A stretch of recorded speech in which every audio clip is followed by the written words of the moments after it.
Kanina ay dinaanan lang namin yung itong carpal area ni tatay. Kanina ay sobrang tigas, no? Oo, tigas. Ay ngayon, Lumambot na. ay lumambot na raw, ha?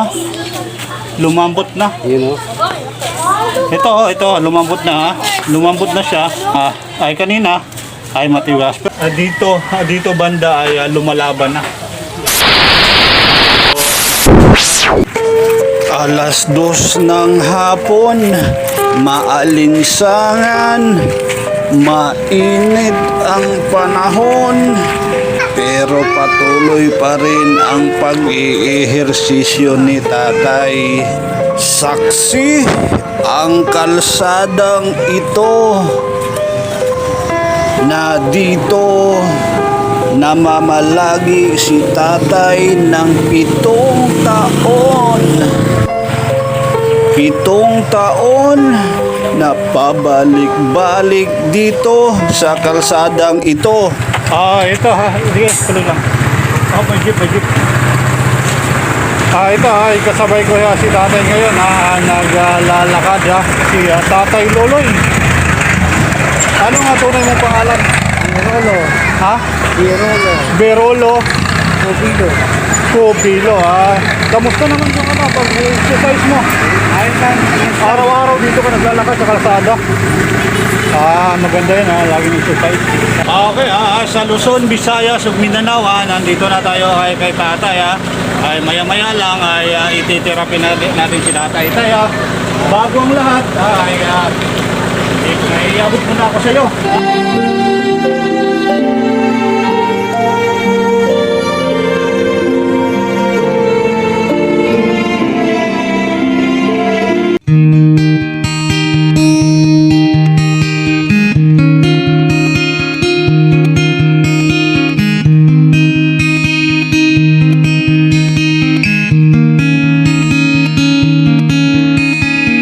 Tay, magandang hapon po sa iyo ha.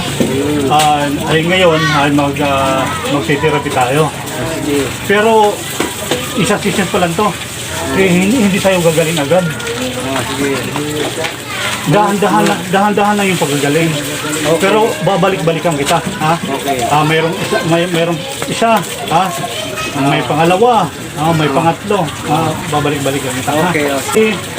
Ilang years ka na paralyzed? 7 taon. 7 taon ka na paralyzed? Ang tagal na nun. Hindi biro yun. Paano ka na paralyzed? Year 2015. Year 2015. Paano ka na paralyzed? Sa over fatigue, sa trabaho, sa inom, sa alak, sa bisyo? Sama-sama lahat. Ang unahin muna natin, tay, itong normal na katawan. Saan ba banda yung masakit sa'yo? Ito yung ito na inay. Mahina, saan yung pinaka-iniinda mo? Ito.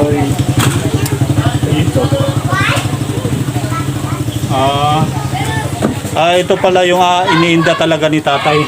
Itong Kasi hindi maano muscle dito. Sa may siko?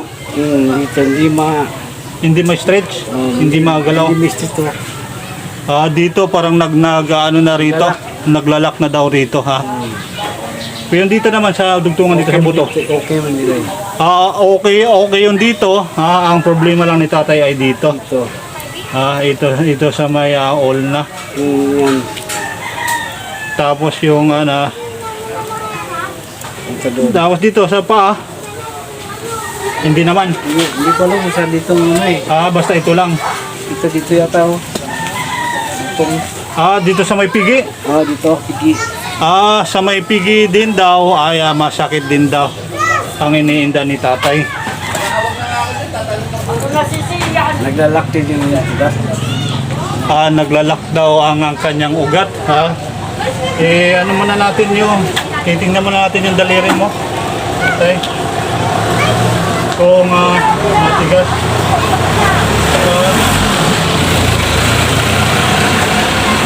Hindi naman siya matigas. Hindi naman matigas Lambot na yan. Kaya ito yung matigas Kaya ito yung matigas. Oo. Na gano'n na sa kanya. Gano'n na yung kamay niya. Tapos ihihilain mo na bago matuwid. Sa'yo, normal. Lumanan to eh. Ha? Lumanan to.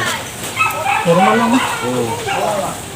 Kaya mga kababayan ko, ay ito yung mga daliri ni tatay. Normal naman.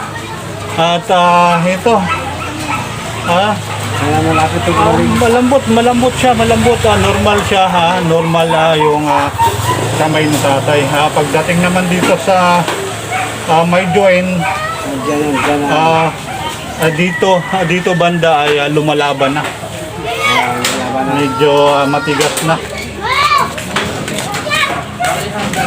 Tapos yung dito naman, lumalaban na yung dito. Itong long arm itong siko ay lumalaban na siya. Kaya i-try natin ha. 1 2 3 4 5. Hirap na hirap tayo galawin Ayan mahirap. Mahirap talaga siya. Ang tigas naman ito tayo. Ang tigas. Mahirap mahirap siya i-stretch. Yan dito ng tigas. Ito. Naglalak. Itong part na to ay naglalak. Ito muna natin unahin Ay ang una-una munang ginawa kay tatay tinirapi ko muna ang itong kabilang bahagi ng katawan niya. Ito po yung normal sa kabilang namang bahagi ay paralyzed. Inuna ko muna itong sa hand area dito sa may phalanges at dinaanan ko na rin ang lahat-lahat na itong carpal at dito sa may tendon at sa may flex tendon na rin kanina ang tigas sa kabilang bahagi at ang radius daanan na rin natin at in-stretch ko na rin ang kanyang long arm at nagbubukus muna ako dito sa kanyang hand area sa may phalanges at dinaanan ko na rin ang bicep niya at ang tricep maya maya ay in-stretch ko na para naman sa kanyang shoulder pain at dahan-dahan lang ang pag-stretch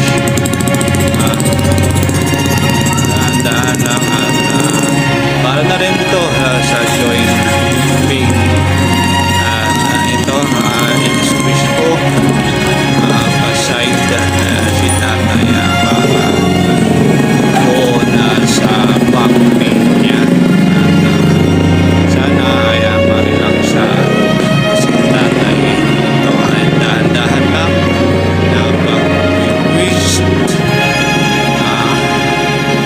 para sa back pain at may stretch at ito naman dito naman ako sa may scapular area i-stretch ko lang para na rin sa joint pain at ganun lang kasimple stretch lang at dahan-dahan lang para hindi masasaktan si tatay.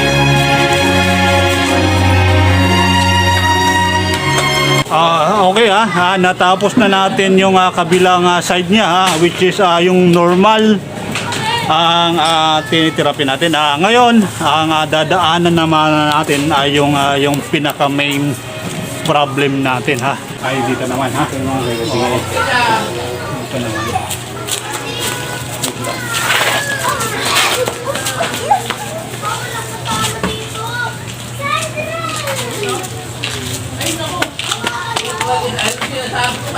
Okay ito na kami umpisa na namin.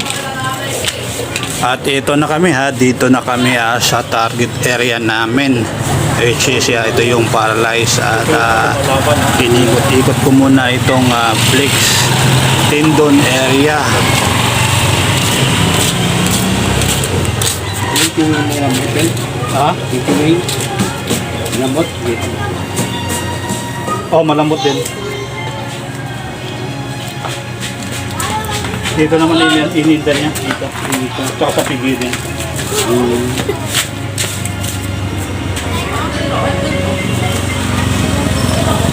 Ito nag-relax talaga Minsan ko ba talaga yung ginamot? Lalak talaga siya. Hindi sa ugat ko sa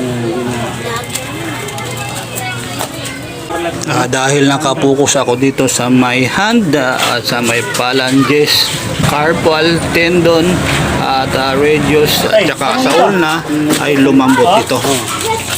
Lumambot oh? Oh, may tumutunog. Ha? Yung siguro tumutuloy ko to. Oo. Ay, kanina ay dinaanan lang namin yung itong carpal area ni tatay. Kanina ay sobrang tigas, di ba? Oo, tigas. Ay, ngayon, Lumambot ka. ay lumambot na raw, ha? Lumambot na. Yun o. Ito, lumambot na, ha? Lumambot na siya. Dati ay kanina ay matigas. Pero matigas pa rin. Pero marami pating dadaanan na ay hindi naman na maayos agad to kasi first session pa lang ito. At pinagpatuloy namin na ang aming pakay at dito muna ako sa daliri ni tatay, which is ang mga sinuses sa may head area. Masakit.